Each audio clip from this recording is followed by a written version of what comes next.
Shalom, selamat pagi jemaat yang terkasih dalam nama Tuhan. Mari sebelum kita memulai aktivitas kita sepanjang hari ini, kita mengawalinya dengan membaca firman Tuhan dari kitab Yunus pasal yang ke-4. Demikian firman Tuhan. Tetapi hal itu sangat mengesalkan hati Yunus, lalu marahlah ia. Dan berdoalah ia kepada Tuhan, katanya, "Ya Tuhan, bukankah telah kukatakan itu ketika aku masih di negeriku? Itulah sebabnya maka aku dahulu melarikan diri ke Tarsis, sebab aku tahu bahwa Engkaulah Allah yang pengasih dan penyayang, yang panjang sabar dan berlimpah kasih setia, serta yang menyesal karena malapetaka yang hendak didatangkannya. Jadi sekarang ya Tuhan, cabutlah kiranya nyawaku, karena lebih baik aku mati daripada hidup." Tetapi firman Tuhan, "Layakkah engkau marah?" Yunus telah keluar meninggalkan kota itu dan tinggal di sebelah timurnya.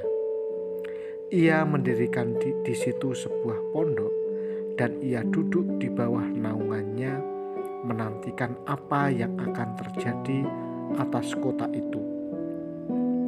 Lalu atas penentuan Tuhan Allah, tumbuhlah sebatang pohon jarak melampaui kepala Yunus untuk menaunginya, agar ia terhibur daripada kekesalan hatinya.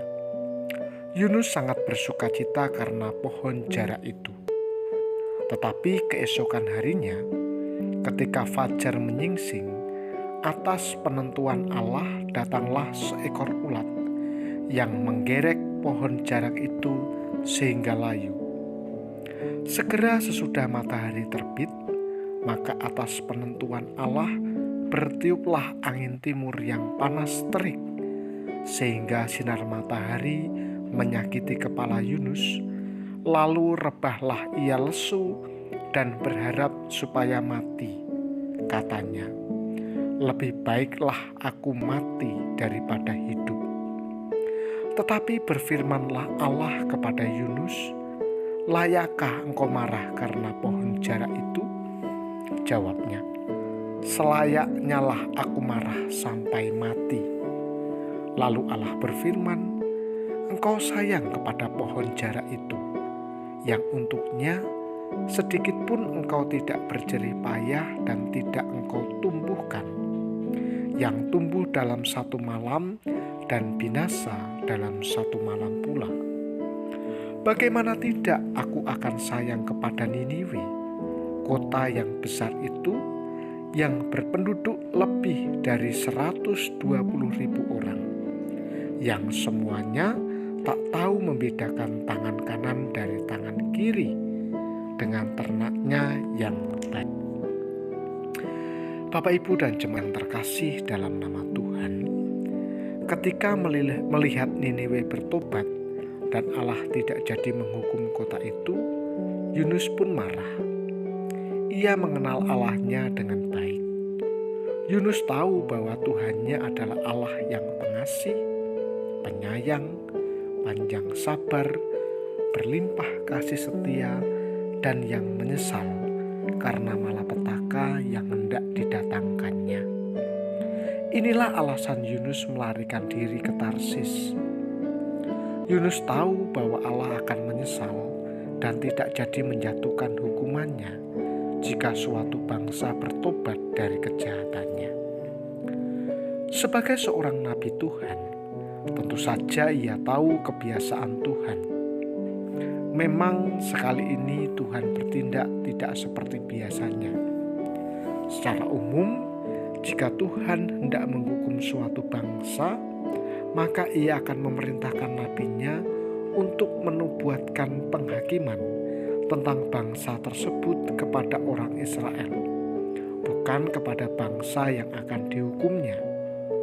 Kali ini Tuhan menyuruh Yunus untuk menyatakan penghakimannya terhadap Niniwe bukan kepada umat Israel, tetapi langsung kepada kota Niniwe. Karena itu Yunus curiga bahwa Tuhan belum akan menghukum Niniwe dan mau memakainya untuk memberikan kesempatan kepada kota Niniwe untuk bertobat. Yunus tidak menghendaki agar kota Niniwe, ibu kota kerajaan Asyur yang terkenal dengan kekejaman mereka dan banyak menindas Israel, bertobat sehingga mereka tidak dihancurkan Tuhan. Karena itu ia tidak mau memberitakan firman Tuhan diberikan kepada kota Niniwe. Sesungguhnya apa yang dirasakan Yunus mungkin juga sering kita rasakan.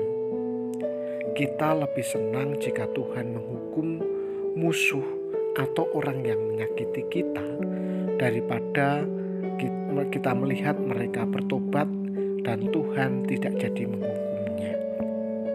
Tuhan berhak memberikan belas kasihan kepada siapa yang dikehendakinya. Kita harus ikhlas menerima ketika Tuhan yang berbelas kasihan kepada orang yang mungkin kita anggap tidak layak mendapat belas kasihannya. Sesungguhnya kita pun tidak layak mendapat belas kasihan Tuhan, tetapi Tuhan melayakkan kita.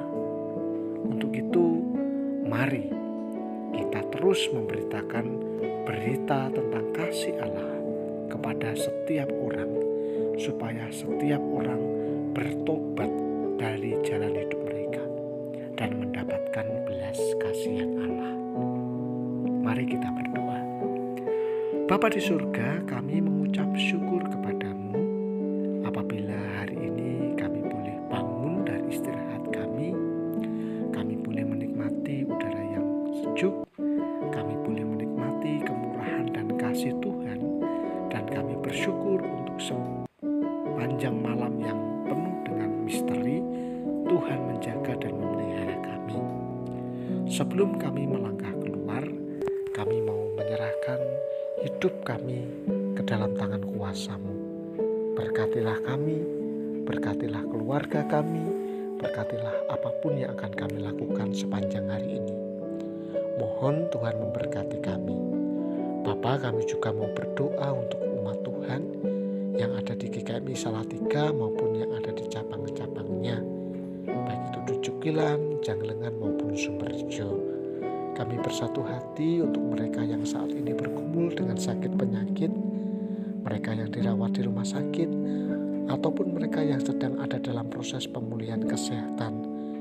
Tuhan kiranya memberkati mereka, menyembuhkan dan memulihkan mereka.